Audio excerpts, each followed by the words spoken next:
Good afternoon, everyone. Caresoft Technology would like to welcome you to our Cloudflare webinar, Data Control at the Edge, Cloudflare and FedRAMP in Action. At this time, I would like to introduce our speakers for today, Devin Reed, Senior Strategic Solutions Engineer at Cloudflare, and our moderator, Eric Haith, Senior Solutions Engineer at Cloudflare. Devin, the floor is all yours. Good afternoon, everyone from Washington, D.C., or good morning, depending on your time zone. I'm Devin Reed. I'm one of the Federal Solutions Engineers here at Cloudflare, and today I'll be presenting on FedRAMP authorized services from Cloudflare. I'm joined by my colleague, Eric Haith, who's also a Federal Solutions Engineer, who will be running the Q&A session and moderating today's session. Thank you all for coming today. On today's presentation, I'll talk about Cloudflare Network Overview, kind of how Cloudflare does its architecture in general across all of its products. What is FedRAMP, very briefly, for those who may not be familiar with the FedRAMP program. How does Cloudflare implement FedRAMP? Then how do we deploy applications with FedRAMP controls on Cloudflare? And we'll follow up with the Q&A. Please feel free to submit questions at any time using the QA feature on the controls, and Eric will read some at the end, and we'll get your questions answered. All right. So first, talking about the Cloudflare network. What Cloudflare is a global network that provides cybersecurity services and performance enhancements over a broad range of traffic flows. And we do that through an enormous number of points of presence that we establish globally, 330 cities around the world. We like to say we're within 50 milliseconds of 95% of the world's internet-connected population. And we're also one of the most peered networks in the world, often one or two, depending on what other large internet infrastructure providers are doing on that given day.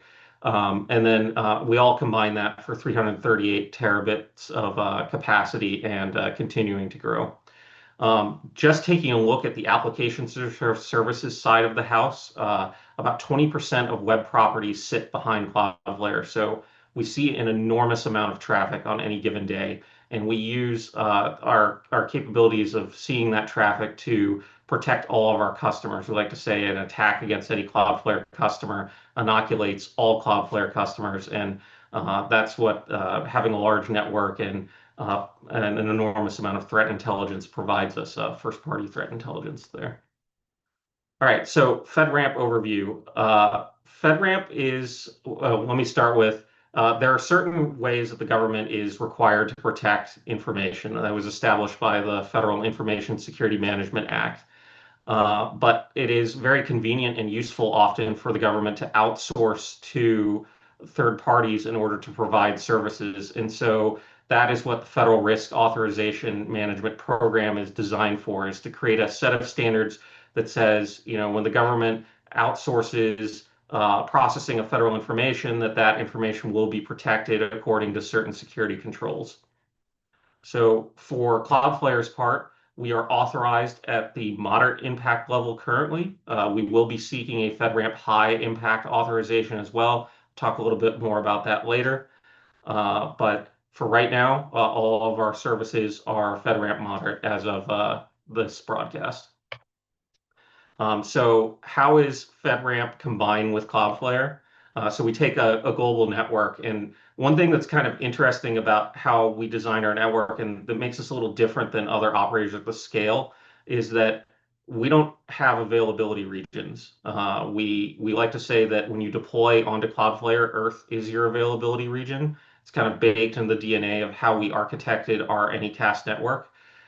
So we kind of had to work backwards from where other folks started with availability regions, and they just created those kinds of things for FedRAMP. Cloudflare is going to work backwards from our global scale and provide those security controls and data localization on top of our existing enterprise offering. So we do that using a capability we call Data Localization Suite, and there's a link at the bottom for more details on that. But in general, what that leads to is what you see on the map in front of you, the ability for Cloudflare to localize processing of decrypted traffic to data centers where we have established the appropriate physical security controls for processing FedRAMP data or gone through the audit process to do such. Um, what's interesting about this is we we run the same software stack everywhere globally. It's again kind of baked into the DNA of how we operate our global anycast network. We say every service everywhere. And so the software stack for the FedRAMP and the enterprise side is all the same. It's all the same software. We took the enterprise offering and we up-leveled it to FedRAMP controls. And what that allows us to do is then go through the process of taking individual data centers where we're deployed and making sure that we are able to meet those controls. We don't serve services on top of other hyperscalers like AWS or Azure. Every point of presence we operate, every server we operate is under our control. And so that gives us an enormous amount of flexibility as a network operator to make changes to our network. So during our original FedRAMP rollout, for instance, we did not have FedRAMP processing capabilities in Denver, for instance. We had a customer come to us and say, hey, it'd be really great if you guys could, do FedRAMP processing in Denver because we have a lot of compute and other capabilities in Denver. And because we are able to sort of control our own destiny, we don't have to wait on another network operator to make those changes for us. We're able to up level our point of presence in Denver to FedRAMP during the 2024 year and be able to meet those customer requirements. And we're not stopping there. We're continuing to expand our FedRAMP processing footprint. This year, we're adding a location I'm pretty excited about in Honolulu. So we're able to bring FedRAMP processing out there for agencies that require it. One thing that is really different about our approach is that since we don't have a bifurcated cloud for our FedRAMP moderate and our enterprise service offerings, is that we're able to take a hybrid approach to how we provide these services. So for services where we can provide them globally, we will continue to do that even for our FedRAMP customers. These are usually services that do not require us to decrypt traffic in order to provide them. So layer 3 network services, DNS being examples. And then for services where we do decrypt the traffic to provide those security inspections or performance enhancements, those will be routed into one of our FedRAMP processing locations so that we can make sure that the appropriate security controls are applied to all of the data that we process. So what does a life of a request look like on Cloudflare? And again, I'm just going to pick on our application services portfolio for a moment. So first we'll start with a global network and we'll say a user somewhere is going to send a request. Let's put that user in Japan, for instance. So a user is making a request to an agency application that's protected by Cloudflare. That user is over in Japan. We're going to say that traffic is going to be attracted to our closest point of presence to that user. We're going to grab that traffic onto the network as quickly as possible. And then what we're going to do is we'll provide DNS resolution locally, and we'll also provide layer 3 DDoS inspection. So we'll investigate, is that connection part of a DDoS campaign that we're monitoring? Is it part of is it a SYN flood or other kind of protocol-based attack? Basically inspections that, again, happen before the TLS handshake completes. Once we've cleared that traffic, we'll associate it with a FedRAMP customer, and which will allow us to move that traffic across our backbone to a FedRAMP processing location. So in this example, we'll use San Jose. There we'll complete the TLS handshake and then process, layer 7 DDoS, bot management, WAF capabilities, performance enhancing capabilities like CDN, cache reserve, and then traffic dispatching and processing like workers and load balancing. Once we've processed the traffic with all the services that the customer is using for that application, we'll then re-encrypt that and send that on its way to its ultimate origin server somewhere in the customer infrastructure. That may live in the cloud, it may live in a customer data center. Again, since Cloudflare independent operator, we're very unopinionated about how our customers host their compute infrastructure. Okay, just for the benefit of folks who download this presentation later, I did put this together on a static slide so you can see it front to back. But in general, this is the same life cycle that I just walked through on the animation. Updates for Cloudflare and FedRAMP in 2025 is we're proud to announce that we will be rolling out FedRAMP moderate processing to international locations where we've gotten approval from the FedRAMP PMO to deploy. We're very excited about that, and that will make those international use cases, such as the one I just demonstrated, operate a lot faster and a lot more efficiently. We'll be able to bring more of the processing closer to all parts of the world as we deploy that. As of this broadcast, I do not have a map of our locations to share, but do watch the Cloudflare blog, and we'll see that in the future. The second thing that's coming that we're very excited about is FedRAMP High. Cloudflare is aiming to do FedRAMP High in process before the end of 2025. And you can see more about that on our blog and our commitments to advancing security in public sector worldwide. Okay, so as I mentioned prior, we took our entire enterprise offering and uplifted it to FedRAMP moderate. That was a deliberate decision. We don't want our federal customers to feel like that they're second-class citizens or they're getting a lesser or delayed offering. So by putting our entire enterprise offering through FedRAMP, through the FedRAMP audit process, we were able to achieve parity with some limited exceptions, which I'll talk about later.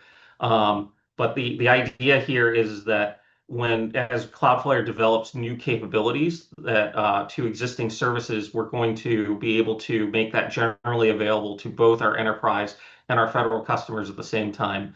A quick example of that happening recently is we added data loss prevention capabilities into our Zero Trust portfolio attached to the Secure Web Gateway. That feature went live for both our federal and enterprise customers at the same time, so there was no lag in capabilities.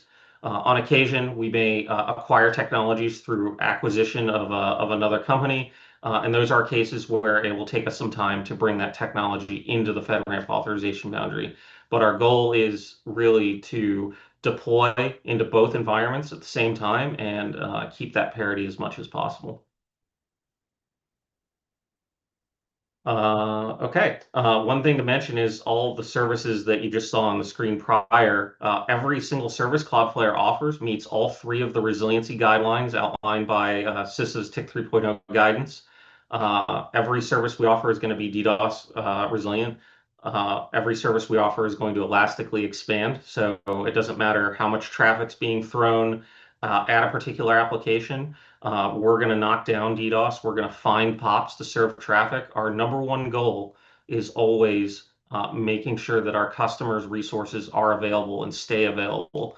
And we do that through our anycast architecture. And also, we don't come back at our customers and backbill them for attack traffic or traffic that is over initial estimates. That's just not the way we do business, and we're really excited to work with customers on making sure that their web assets, their resource endpoints, their private networks stay available.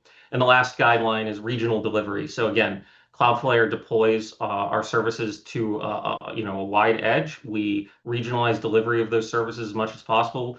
The idea is that we will process traffic and do policy enforcement as close to the source of that traffic as possible, so that we can either send traffic on its way efficiently or put in security mitigations as far away from an agency's physical circuits as possible. I like to say that the best defense against a distributed attack is a distributed defense, and that's exactly what Cloudflare offers with our footprint. So what can government do with Cloudflare? So breaking it down into a few things, trusted service delivery, improving the delivery of services to the public by deploying apps and sites through Cloudflare, modernizing network architecture through maybe zero trust network access, or improving or implementing TIC 3.0 security capabilities, overall improving an agency's security compliance. Operational efficiencies. We're single vendor, single platform. We have a broad range of cybersecurity capabilities. And again, because we operate separate from the other compute platforms, we allow agencies to have cloud agility. So you can put Cloudflare as your policy enforcement engine in front of traffic, no matter where it's flowing to, even if it's in the cloud or on-prem. And as the agency lifts and shifts applications, that policy follows the origin, and also gives them the ability to load balance across different cloud vendors, or perhaps even shift from one cloud vendor to another. Maybe one of them is not giving you as good a price on renewal, and you want to switch. Cloudflare, you can focus on moving the application, and all of the security and caching and other policies just follow that origin as you move it. What some big things that Cloudflare is already doing with government. Examples of can't fail infrastructure. CISA selected Cloudflare to run the .gov TLD. So any .gov DNS resolution today is already going through our same global infrastructure that we provide to our enterprise and government customers. And secondly, we're also providing protective DNS for all federal civilian executive branch agencies. So that's protecting outbound DNS query traffic from inside the agencies, and making sure that those align with agency and government policy in general. So just on the DNS front, we get it both coming in and going out. And again, examples of services that cannot fail, and the resiliency and trust that is put in Cloudflare's network. So what does deploying on Cloudflare look like with FedRAMP controls? So if you're familiar with how our dashboard looks, taking the enterprise dashboard and adding the FedRAMP controls to existing capabilities is very straightforward. The very first control we offer is customer metadata boundary. So what customer metadata boundary, does is it controls where Cloudflare stores analytics and logs generated by a customer's account. So what agency customers will do when they onboard is there's a setting in the dashboard for configuration under the management account menu option. There'll be an edit configuration, and basically when that pops up, you'll set that to US.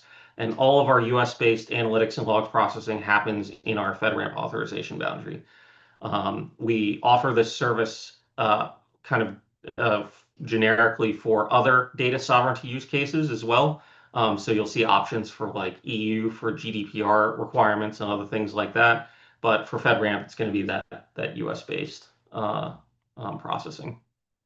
The second element of our data localization suite is called regional services, and this is controls where Cloudflare actually processes the data in flight as it moves through the Cloudflare network. This can be set on a record by record basis in the DNS interface, so you can have one app that's under FedRAMP controls and a different one that's deployed to Earth. We also have other, again, regional settings that are available for customers that have other data sovereignty requirements outside of the United States. And that's, again, how we provide that service. This option on the screen was previously listed as FedRAMP compliant. As we move to roll out our FedRAMP international processing, it should transition to FedRAMP moderate compliant domestic. And we did that purposely so that all existing deployments of FedRAMP processing on Cloudflare would default to the US footprint, and agencies can now opt in to the new international footprint if they want to use our FedRAMP moderate international processing. All right, it's just some resources in the deck that cover all of the things I talked about today. Again, appreciate your time and attention, and thank you to Carahsoft for allowing us to give this presentation. So I will pause here for QA, and Eric, I don't know if there's anything in the QA box. No, nothing came in, Devin. I could definitely give you a question if you want to kick things off. Yeah, sure. Yeah, so I guess we have all these services that are under FedRAMP today and some that aren't under FedRAMP. I guess what services could we expect to come under FedRAMP scope in the near future? Yeah, absolutely. So probably a big one, and going back to what I said about Cloudflare's ultimate goal is to have parity between our enterprise and FedRAMP offerings. Where we deviate from that is generally when we acquire technology we didn't build ourselves. A great example of that is our email security product. A few years back, Cloudflare acquired an email security vendor and incorporated that into our platform. We're happy to say that either by the end of this year or next year, we're going to have that email capability in our FedRAMP footprint and be able to provide those services just the same as we do all of our others to federal customers.